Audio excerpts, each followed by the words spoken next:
Salut Lustig, c'est Vanaxul et bienvenue dans Passer Décomposé, la nouvelle série de vidéos dans laquelle j'essaie de revisiter des morceaux que je connais et de partager avec vous des morceaux qui pour moi sont des pierres angulaires d'un style musical ou qui ont marqué la musique d'une manière ou d'une autre. Et donc c'est avec plaisir que je partage des choses que je connais, que j'ai déjà entendues et qui pour moi sont importantes dans tout ce que j'ai écouté musicalement depuis que je suis petit ou des trucs qui sont plus vieux que moi. Et je trouve ça intéressant de voir un peu des morceaux qui sont clés dans certains genres musicaux et j'espère que vous appréciez la série. Aujourd'hui on attaque un gros morceau avec un des premiers morceaux sortis de Meshuggah. Donc Meshuggah, un groupe de musique de métal extrême suédois qui ont redéfini tout un genre musical qui maintenant s'appelle le gent. À l'époque ça n'existait pas, hein, c'est même pas eux qui ont inventé le nom, c'est juste qu'ils faisaient leur musique. Et en fait le fait qu'ils soient suédois est un peu excentré on va dire de la musique classique américaine et tout, ils ont pas les influences de ce genre de groupe, donc ils ont fait un peu leur propre sauce. Et quand ils ont sorti l'album en 1995, Destroy, Erase, Improve, le premier morceau de l'album c'est Future Breed Machine et c'est celui-là qu'on va faire aujourd'hui. Il n'y a pas de clip donc j'ai juste mis une lyrique vidéo. Et en fait quand on écoute ça en 95 c'est juste une énorme claque qui redéfinit le genre et qui après vous allez comprendre tous les gros groupes de métal qui envoyaient des gros riffs en zéro, des trucs bien lourds et tout, pas peu mélodiques mais juste on envoie des trucs énervés, de la dissonance, des breakdowns. Et après le côté lourd et tout, plus tard ils ont joué, déjà à l'époque c'était joué sur une 7 cordes, plus tard ils jouaient sur des 8 cordes tunées très bas. Et donc en gros on a eu ce nouveau mouvement de musique extrême qui a été entre autres initié par Meshuggah et je trouve que c'est un morceau clé dans leur carrière même si c'est loin d'être leur meilleur pour vraiment comprendre l'engouement qu'il y a autour du groupe. Donc sans plus tarder on se fait un petit Meshuggah, Future Breed Machine et on va kiffer ça ensemble. Allez c'est parti. Montez le son chez vous hein. Chez moi ça fond. On se rend compte vraiment de la folie. Ça a 27 ans quoi. On était plus dans le death traditionnel à l'époque, il n'y avait pas d'un gris complètement farfelu qui arrivait quoi. Même le... Voilà. Direct ça tu vois, ça a influencé la génération de groupes actuels. Le metalcore quoi.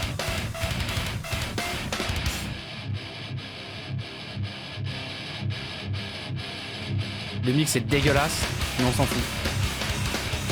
Il y avait déjà cette signature hein, rythmique.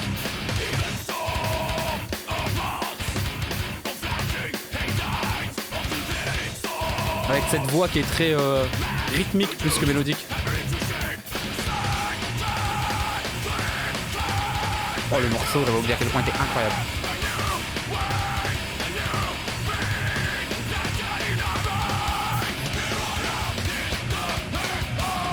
Déjà ouais cette espèce de rythmique vocale, il y avait tout quoi.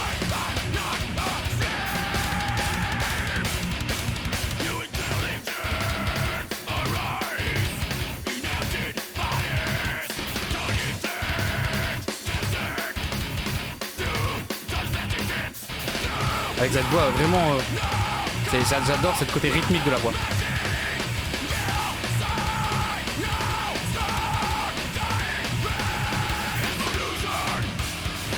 Ah oui, non, il y avait déjà tout ce qui fait Meshuggah. Hein. La rythmique complètement folle, quoi.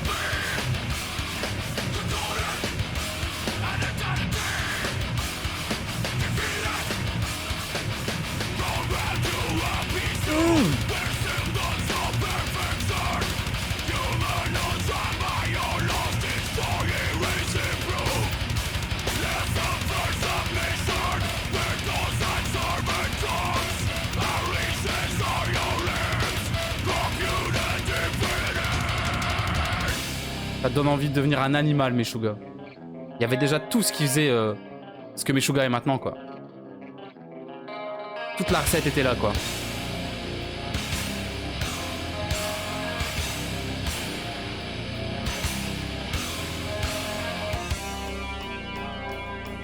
Petit solo chelou aussi, pas vraiment mélodieux, tu vois, mais étrange.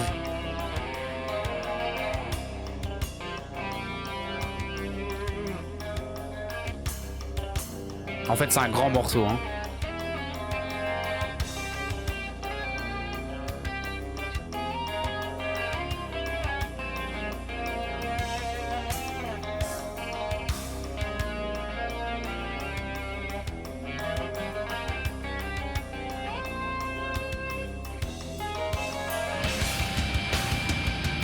Ouh. Avec la grosse batterie là. Ah oui, je me souviens du riff après. Ouh. On montait le son, foutez le son à fond.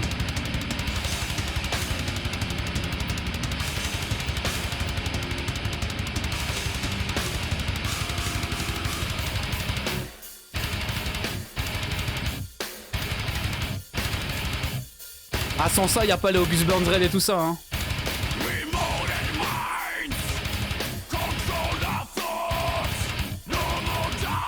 Je perds mon casque.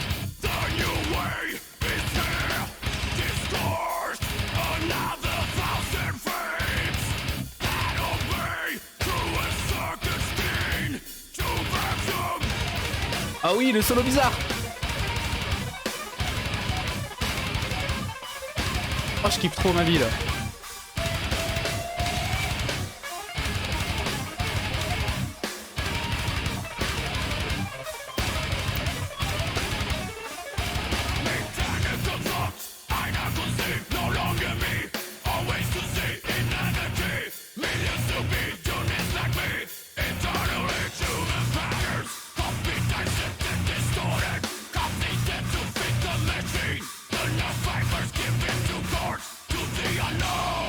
Oh, quel groupe incroyable quand même.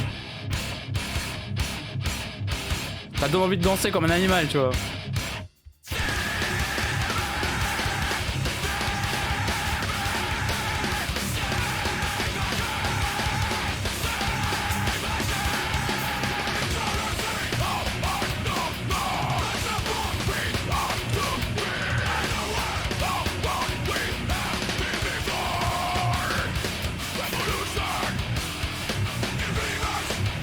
En fait, non, ils ont.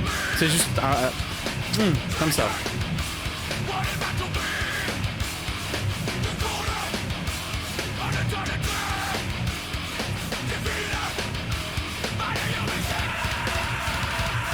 Ah, puis les dissonances là.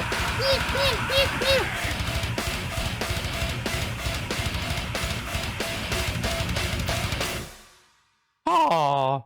Ah, je suis un animal quand j'écoute Meshuggah, ça fait plaisir. Ah, j'espère que vous avez kiffé. Donc c'était Meshuggah avec Future Breed Machine. Dur de reprendre ses esprits après un morceau comme ça. Et en fait, il y a vraiment tout ce qu'il y avait déjà, enfin ce que Meshuggah était quoi. C'est juste monstrueux. Ça redéfinit les codes d'un genre. Et en fait, il y a des groupes que vous écoutez, et je pense dans tout ce qui est metalcore actuel, qui se revendiquent pas forcément de Meshuggah, mais c'est faux en fait, parce que fondamentalement ça vient de Meshuggah et de ce que Meshuggah a influencé d'autres groupes qui ont influencé ces groupes. Je veux dire, si t'écoutes le riff à un moment quand ça revient en... On dirait le riff de Barbarian de August Burns Red. Je veux dire, des mecs comme August Burns Red, ils n'existeraient pas sans Meshuggah. Des gros riffs en zéro, en mode les gars on fait des zéros, genre juste la rythmique. Des trucs comme ça, de la dissonance, le fameux nit nit nit nit au début là, c'est des trucs un peu des accords dissonants que tu retrouvais dans le Deathcore en 2005. En fait, ça a influencé toute une sphère plus large que ce qu'on appelle le gent, tu vois. Ça a influencé bien sûr le gent avec ses gros riffs et tout, et la lourdeur, mais il y a un côté, ça a influencé tout le metalcore actuel, tout ce qui est son dissonant et tout. Enfin, sans Meshuggah, je pense sincèrement que sans Meshuggah, on n'en serait pas là à l'heure actuelle dans la musique, dans tout ce qui est métal, on va dire extrême au sens large. En fait, ils ont cassé une barrière, en fait. Ils ont prouvé que la voix, déjà, avec l'approche de Jens Borgen avec la voix, sa voix, c'est pas une mélodie, sa voix, c'est un instrument rythmique. C'est ce que je dis souvent aux gens dans Meshuggah. Les gens qui connaissent pas, je dis en fait, la voix dans Meshuggah, son but, c'est pas de faire de la mélodie, c'est un instrument rythmique. Et j'espère qu'avec les lyrics, vous l'avez bien vu. En fait, t'entends sa voix, il chante, il fait. Tu sais, il fait pas une mélodie, il fait juste une rythmique. Et ça casse avec la gratte qui arrive derrière. Ce choix de genre, la voix qui joue une rythmique supplémentaire avec la gratte, la basse, la batterie, ça donne vraiment un univers très différent. Il n'y a personne qui fait comme eux. Et en fait, il n'y a personne qui essaye de faire comme eux, parce que du moment où tu sors un groupe et que tu essayes de faire comme Meshuggah, on va dire, bah, ça sert à rien en fait. Il y a Meshuggah, les gars, quoi. Donc, apporter quelque chose de différent. Et cet aspect rythmique sur la voix, je trouve que c'est vraiment leur signature. Bien sûr, il y a aussi d'autres signatures. Les solos très dissonants, des gros zéros, ça envoie du fat, ça envoie du lourd. Même si leur style a évolué, globalement, la base de ce que fait Meshuggah, elle est là en fait. Elle était déjà là en 95. Et je conseille à tous les gens qui ont écouté Meshuggah plus récemment d'aller creuser dans cet album-là, Destroy Erasing Proof, qui est juste incroyable. Et bien sûr, après, ils auraient défini le genre avec une production autre et encore plus lourde. Donc voilà, c'est mon avis sur le morceau incroyable, je suis parti en couille complètement, désolé pour ça, mais bon, on est des animaux, moi quand j'écoute Meshuggah, je deviens un espèce de Donkey Kong, j'ai envie de mettre des... j'ai envie de tout retourner dans ma maison, là ça va, j'étais calme encore, et j'espère que vous avez kiffé, que vous kiffez ce genre de vidéo, que ça soit moi qui vous partage un peu des choses que je kiffe personnellement, et que je connais déjà, donc ça me permet un peu plus de réanalyser, et puis moi je vous dis à la prochaine, Loustic, allez, ciao, des bisous.